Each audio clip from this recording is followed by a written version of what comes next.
Hello guys, তো কেমন আছো তোমরা সবাই? আজ আমি তোমাদের দেখাবো জবা ফুলের কীভাবে ব্যবচ্ছেদ করতে হয়। তো প্রথমে একটা সুন্দর জবা ফুল নিয়ে নিয়েছি।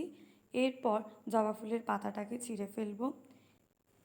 তার জন্য একটা কম্পাস আর একটা ব্লেড নিয়ে নিয়েছি।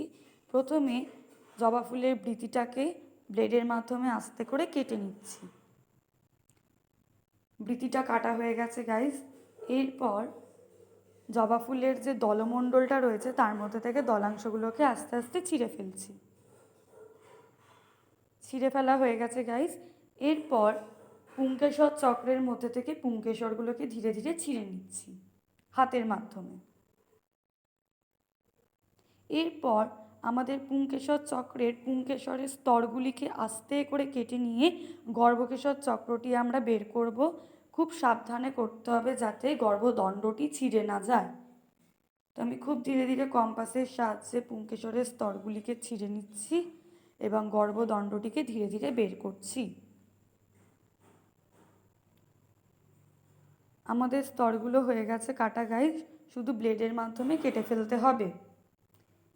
দেখো গাইস, এটা হচ্ছে গর্ভাশয়, এটা গর্ভদণ্ড, এটা গর্ভমুণ্ড। এরপর গর্ভদণ্ড থেকে আমরা ডিম্বক নালীটিকে বের করব। তো তার জন্য আমি খুব ধীরে গর্ভদণ্ডের স্তরগুলিকে কম্পাসের মাধ্যমে ছিঁড়ে নিচ্ছি। ছেঁড়া হয়ে গেছে। তো এই দেখো গাইস, আমাদের ডিম্বক নালী। এরপর ডিম্বকটিকে বের করার জন্য আজ আমি তোমাদের ডিম্বকটাও বের করাটা দেখাবো। তো প্রথমে আমি বোঁটা থেকে ডিম্বাশয় বা গর্ভাশয়টাকে বের করে নেব। তো আমি বোঁটা থেকে ডিম্বাশয় বা গর্ভাশয়টাকে ছিঁড়ে ফেলছি। এরপর ব্লেডের মাধ্যমে মাঝ বরাবর সেটাকে কেটে ফেলছি। তো দেখো বন্ধুরা, আমরা ডিম্বক বের করে ফেলেছি।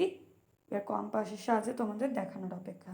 তো এই দেখো গাইস, কত ছোট্ট ছোট্ট ডিম্বক। তো আজকের ভিডিও এই পর্যন্তই। কোনো ভুল ত্রুটি হলে ক্ষমা করে দিও, আর লাইক, কমেন্ট, সাবস্ক্রাইব অবশ্যই করে দিও।